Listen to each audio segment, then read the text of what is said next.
She's been there when I need help, and when someone's being mean in school, she talks to them. And I think moms are helpful because they are always there for you. Thank you, Mom, for being there for me. Thank you for everything that you've done. Thank you for bringing me to church. And my name's Karen. This is my sister Joan. And I'm a new member at the church here at St. Paul's. However, my sister's been now coming since Christmas Eve. So I'm happy for that. And as we started to talk about our mother, I realized that some of the differences we had in our conversation had to do with our age difference, in that Joan is 12 years younger than I. So that's why I thought I'd start talking a little, because hers varies quite a bit. My earliest recall of my mother helping me grow in faith, I think, had to do with saying bedtime prayers, where she would come at night and say, "It's time to say your prayers."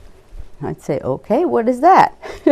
I can remember thinking, I don't know if I said it like that to her, but it was a simple one of, "Now I lay me down to sleep, and pray the Lord my soul to keep." And as she was telling me what to say, I said, "Well, what does that mean? I want my soul." And so that was some of my very early discussions about faith. And as she described a little bit about what it meant, I wasn't giving something away, but rather gaining. And so that became a very comfortable nighttime ritual. And even if I would maybe visit one of my grandmothers, who I love to do that, one being in Cape May, New Jersey, when she retired, and the other in Tulsa, Oklahoma, where I was born, and my mother was born in Tulsa as well. Anyway, so even there I would say the same prayer. It stayed with me because my mother started me with it, and it felt soon like a sense of comfort and security, I would say. It was a routine. And the other way she helped was, even though I was tired, we would go to church on Sunday. And that meant Sunday school, and that meant I went to choir practice the times during the week it was scheduled. And it didn't matter if I stayed up late because I was doing something the night before for whatever reason, be it sports or be it on a weekend and a movie. But it was still, we were up and out the door. And when I think back, it was before my sister was born, and I thought, as I think back, I wonder, how did she get the three of us together, you know, and do all that and get us moving? But somehow she managed, and then it became something that was inner driven. I didn't really need the reminder, I guess I would say, at that point.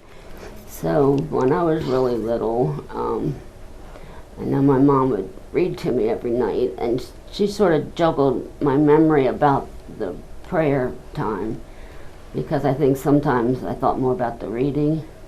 But I remembered that, and I don't know why, but I always, you know, got on my knees, you know, at the bed, and I don't ever remember her saying to do that, or, you know, if I just picked it up. I might have picked it up in my doctor's office, because he had a Bible, it was like little kids' stories, younger kids, and I used to read them, and I don't know if I picked it up from that. But my mom was the same way as when she was there. It was like, Sunday, get up. Now then, for a while, when I was working so long as a nurse, and every other weekend, sometimes nights, sometimes double shifts, and people are sick all the time, not just Sundays, not just when you want to be with family. So time went by, and I kind of lost the spiritual support I really wanted. So, do you want to say anything at that point? You're just thinking? You can finish. I was just letting you finish. Oh, okay. Well, I'm going to fast forward now to where my mother is now, in that you're going to help. Okay. Well, she needed to go somewhere in a home, because my sister was doing 90% of it, you know, for different reasons. And the first thing that came up was Augsburg. and my sister-in-law called me, and they actually had 2 beds open on the secured ward. So I wrote every little piece of thing down and told my sister, call. There was that, total comfort knowing that they weren't going to, say you have to leave because there was no money, and they're not. Believe me, that's probably one of the only places in all my years nursing that I ever heard that point ever. And that is like, it's like a big relief, Anyway, that she was going through millions of hours struggling with the rest of it, and still knew that, she would be safe. So. And the kindness of people there led me here, I would say. So, just one more point. Again, it was she that kind of led me back to faith. Bringing me to church and bringing me to events at church and things like that. Thank you, Mom, for everything. Well, she's been, these past weeks and days, she's been taking me to church, and I've been knowing a lot about how Jesus rise from his dead and how God loves us no matter what, and the way they're teaching me is fun, and I love how she takes me every day and every week. It just makes me happy. Thanks, Mom. Love you. Bye. To understand how my mom helped me, it's good to know just a little bit about her. She was born in Laura, South Carolina, a true Southern girl. She was born into a very poor family. She was the youngest of 9. They lived in a little box house with 2 bedrooms with 9 kids. They all slept either on the front porch or in the living room, except the 2 oldest girls had the other bedroom to themselves. And ever since she was very young, around 10 or 11, she worked on the farms and then on the tobacco farms, hanging tobacco all summer long until she graduated from high school. Shortly after she graduated from high school, though, she met my father in South Carolina, and they got married, and then a year later I came along. And I don't think that my mother was a religious woman, because in their family, even though I don't recall them talking about going to church a lot or ever saw them go to church a lot, they had a Bible. They read the Bible together in the family. They prayed together at meals. So they did all the things, except that I just don't remember them going to church. So I came along, and my mother decided that the only thing she ever wanted in life was to be a good wife and a good mother, and homemaking was her lifetime career. And she was better at that than anybody I've ever met. My dad often would go to the doctor, and the doctor says, the reason you're sick is because your house is too clean. And that's the way she was. She would never go out in public until she was all made up with all her makeup and all dressed up. And that's just the way she was. But I remember in our visits when we as a family would go down to South Carolina, my mother would sit on the front porch with me when I was very young, probably before I was 10 years old. And we would sit on the porch at night when we were visiting there, because there were so many people. And across the street on every Saturday during the summer, they would put up the big tents, and they would have these great big fire and brimstone celebrations across the street. And so we would sit there, and she would just sing to me with the hymns that they were singing, and we would listen to the word coming from the preachers over there, and she would just talk with me ever since I was very small.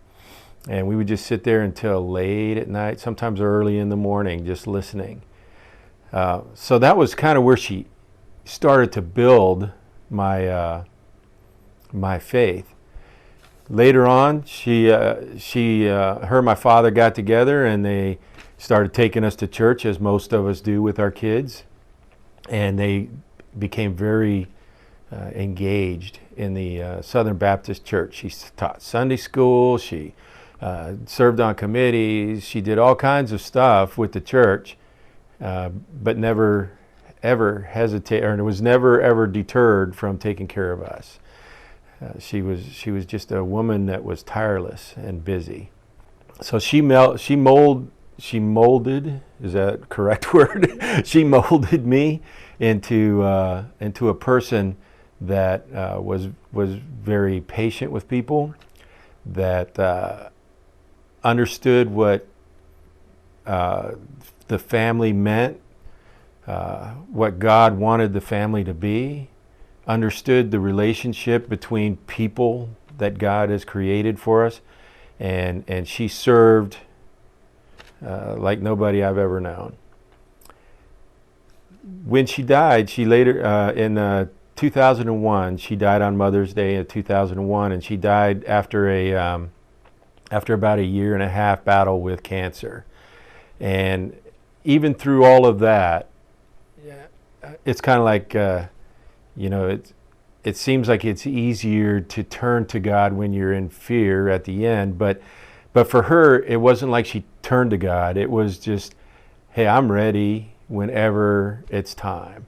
And she always just had the positive attitude and kept talking about going to heaven and being with God, and looking down upon us and watching over us as we continued on. And so I've spent the rest of my life trying to take care of my family the way she took care of me and our family. And I know she's looking down on me. And as Mother's Day comes around, I think about her all the time, and I want to, I know she's watching over me, so I just want to be the person that I think she wanted me to be. That's my mother, and I miss her, and we love her, and I'm sure you would have loved her too if you would have known her. My mom has took me to church, which has helped me about God and Jesus, learn about them. I feel really happy because if I wouldn't have known about God and Jesus, I would probably be wondering a lot of things, like how I was born, you know what I mean? What happened in the world, lots of questions. Thank you, Mom. I love you. My mom has helped me how to love Jesus is to bring me here and to always pray at night.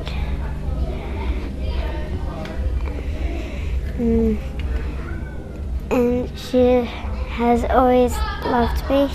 Every night we always read a Bible story and songs like Send Me Jesus and Thank You Mom for everything you've done.